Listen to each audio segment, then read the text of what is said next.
Hello বন্ধুরা, good morning. Welcome back to my channel Arpi Ghosh. কেমন আছো তোমরা সবাই? আশা করছি সবাই খুব ভালো আছো। আমিও অনেক ভালো আছি। চলে এসেছি আরও একটা নতুন ভিডিও নিয়ে, আমার বাড়ির মনসা পুজোর একটা ভিডিও নিয়ে। তো এর আগে ফেসবুকে, ইনস্টাগ্রামে ছোটোখাটো একটা মিনি ব্লগে শেয়ার করেছি তোমাদের সাথে যে আমাদের বাড়িতে ঠাকুর আনা হয়েছে, প্লাস আমাদের এদিকে তো প্রচণ্ড বৃষ্টি হচ্ছে। আমাদের ঠাকুর বিসর্জনেরও আগের কিছু শ্যুট তোমাদের সাথে শেয়ার করেছি। তো আবারও চলে এসেছি ডিটেলস পুরো ভিডিওটা নিয়ে যে আমাদের বাড়িতে ঠাকুর আনা হয়েছে। এই বছর তো আমাদের বাড়িতে ঠাকুর আনার পরে রং করা হয়ে যায়, ঠাকুরের শাড়ি গয়না সব আমাদের বাড়ি এনে করা হয়েছে। তার কারণ আমাদের এদিকে প্রচণ্ড বৃষ্টি হচ্ছে। ঠাকুর কমপ্লিট করে যদি আনা যায় তাহলে ঠাকুরটা পুরো নষ্ট হয়ে যাবে। ওই জন্য ঠাকুরটা কোনো রকমে বানিয়ে তারপরে আমাদের বাড়িতে এসে ঠাকুরটা রং করা হচ্ছে। দেখতেই পাচ্ছ ঠাকুর রং করা হচ্ছে। আর আগামীকাল আমাদের বাড়িতে পুজো, বিশ্বকর্মা পুজোর দিনই আমাদের বাড়ির এই মনসা পুজোটা হয়, প্রতি বছরই হয়। আর মন্দিরে ঠাকুরমশাই এসছেন, তার কারণ ঘটের সুতো কেটে দিয়ে যাবে উনি। কালকেই যেহেতু পুজো, আজকেই আমরা ঠাকুর বিসর্জন করব, তো সেটার জন্যই উনি ঘটের সুতো কেটে দিয়ে যাবেন। আর যেহেতু নতুন ঠাকুর আমাদের বাড়িতে চলে এসছে, বাইরে ওটাকে বারান্দায় রং করা হচ্ছে, বৃষ্টি হচ্ছে, প্রচণ্ড জলের ছেটা চলে আসছে। তো ওই জন্য পুরনো ঠাকুরটাকে আমরা বিসর্জন দিয়ে নতুন ঠাকুরটাকে ঘরে বসিয়ে ধীরে সুস্থে রং করাবো। আর ঠাকুরটাকেও সাজানো হবে ভেতরে নিয়ে গিয়ে। ওই জন্য আগের দিনই আমরা ঠাকুর বিসর্জন দিয়ে দিই। কোনো বছর এরকম হয় না আমরা আগের দিনই ঠাকুর বিসর্জন দিই, আমরা যেই দিন পুজো হয় সেই দিনই ঠাকুর বিসর্জন দিই। আর আমাদের বাড়ির এই মনসা পুজোটা হয় বিশ্বকর্মা পুজোর দিন প্রতি বছর। তো ঠাকুরটাকে ভ্যানে তুলে নিলাম আমরা, একটা মাঠের পুকুরে নিয়ে যাব ঠাকুর বিসর্জন দিতে। আর দিদি এইদিকে বৃষ্টির মধ্যেই বরণ করে নিল মাকে। প্রচণ্ড বৃষ্টি হচ্ছিল, দাদা ছাতা ধরেছিল পাশের থেকে। আর নতুন ঠাকুরটাকে বাবা জেঠুরা মিলে মন্দিরেও বসিয়ে দেয়। আর এইদিকে আমরা একটু সিঁদুর খেলে নিচ্ছিলাম। আমি ছিলাম, দিদি ছিল, মা ছিল, বড় মা ছিল, সবাই মিলে। এদিকে আমার মাও ছাতা ধরে আছে। তারপরে আর কি আমরা সবাই মিলে যাই ভ্যানে করে ঠাকুর নিয়ে ঠাকুর বিসর্জন দেওয়ার জন্য আমাদের মাটির পুকুরে। সত্যি কথা বলতে প্রচণ্ড কষ্ট হচ্ছিল। একটা বছর মা থাকার পরে এইভাবে চলে যায়। যতটা কষ্ট হয় ততটা আনন্দও হয় নতুন ঠাকুর আসার। নতুন ঠাকুর কিন্তু আমাদের বাড়িতে চলেও এসছে, তাও কেন জানি না যে এই পুরনো ঠাকুর যখন বিসর্জন হয়, বিসর্জনের সময় মনটা এতটা খারাপ লাগে বলার মতো না। একটা বছর মা আমাদের সাথে থাকার পরে ঠিক এইভাবেই চলে যায়। তো মনের ফিলিংসটা তো আর ভয়েসে বোঝাতে পারবো না। তার পরের দিন আসে মানে পুজোর দিন। পুজোর দিন কিন্তু ভীষণ সুন্দর ওয়েদার ছিল, কারণ আগের 3-4 দিন ধরে ভীষণ বৃষ্টি হচ্ছিল। আমাদের এদিকে তো পুরো জলে ডুবে গেছে। আর পুজোর দিন সকাল থেকে এত সুন্দর ওয়েদার, মানে বিশ্বকর্মা পুজোর দিন তোমরা সবাই জানো কতটা সুন্দর ওয়েদার ছিল। আমরা তো সবাই আগের থেকে ভীষণ চিন্তায় ছিলাম, কারণ আগের থেকে যেহেতু বৃষ্টি হচ্ছিল যে আমাদের বাড়ির পুজোটা কেমনভাবে মিটবে, সম্পূর্ণ হবে কি না। তো পুজোর দিন তো খুবই সুন্দর ওয়েদার ছিল, সবই হয়তো ভগবানের ইচ্ছা। তো যাই হোক, দেখো এখানে আমি বেলপাতা বাছছিলাম। বড়মা আমাকে নিখুঁত বেলপাতা বাছতে দিয়েছে, যেটা যজ্ঞের কাজে লাগবে।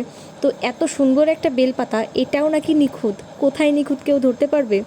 তো যাই হোক, এটাও নাকি চলবে না। নিখুঁত মানে কি, যার কোনো খুদই নেই, তো সেরকমই নিখুঁত বেলপাতা। তারপরে বর্মা আবার আলাদা করে বাঁচলো।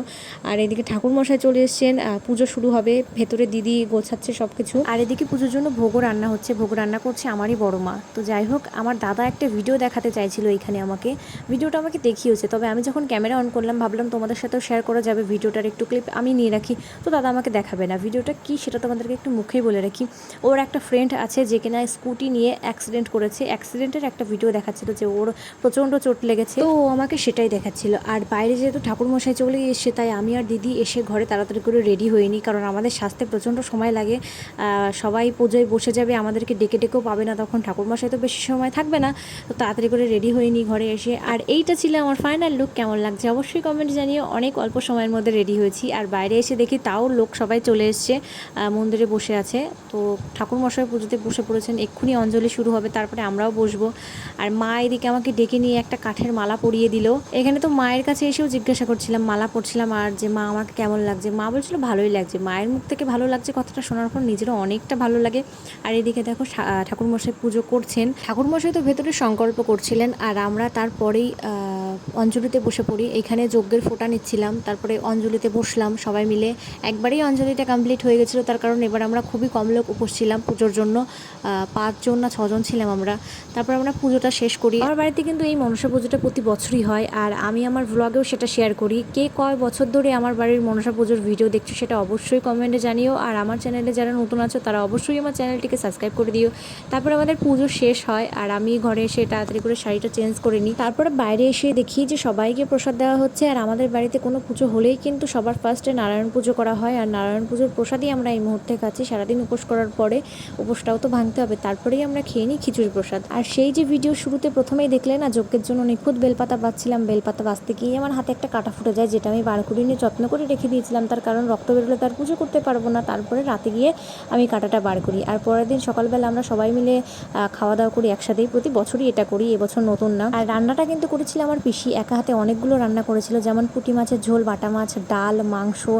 তো রান্নাটাও খুব ভালো হয়েছিল। আর খাওয়া দাওয়া করার পরে আমরা রেডি হয়ে ভাই বোনেরা মিলে যাই একটা সুন্দর জায়গায়। এই জায়গাটাতে আমি আগে কখনো আসিনি, তবে আমাদের বাড়ি থেকে একটুখানি ডিস্টেন্স, সবাই মিলে আমরা এখানে আসি। আর দাদার মুখ থেকে এই জায়গাটার নাম শুনি যে এই জায়গাটার নাম নাকি ধর্মপুরের বিল। তো জায়গাটা অসম্ভব সুন্দর ছিল, চারিদিকটা দেখে বুঝতেই পারছো। বৃষ্টি হয়েছে আজ কদিন ধরেই, চারিদিকটা তো জলে ভেসেই গেছে। আর বিকালের দিকে যেহেতু গেছিলাম আমরা, এত সুন্দর ছিল না কি বলবো। আমি তো এখানে এসে প্রচুর ছবি উঠেছি, প্রচুর ভিডিও করেছি, যেইগুলো তোমরা দেখতে পাবে আমার ইনস্টাগ্রামে আর ফেসবুকে। ফেসবুক ইনস্টা দুটোই আছে অর্পি ঘোষ নামে, তো সেইখানে গিয়ে তোমরা চেক আউট করতে পারো। আর ভিডিওটা কেমন লাগলো অবশ্যই কমেন্টে জানিও। আপাতত এইখানেই টাটা করছি সবাইকে। ভিডিওটা ভালো লাগলে কিন্তু অবশ্যই চ্যানেলটিকে সাবস্ক্রাইব করতে হবে। আর পুরো ভিডিওটা দেখার জন্য অনেক অনেক ধন্যবাদ সবাইকে। সবাই সুস্থ থেকো, দেখা হচ্ছে পরের কোনো ভিডিওতে খুব তাড়াতাড়ি। টাটা।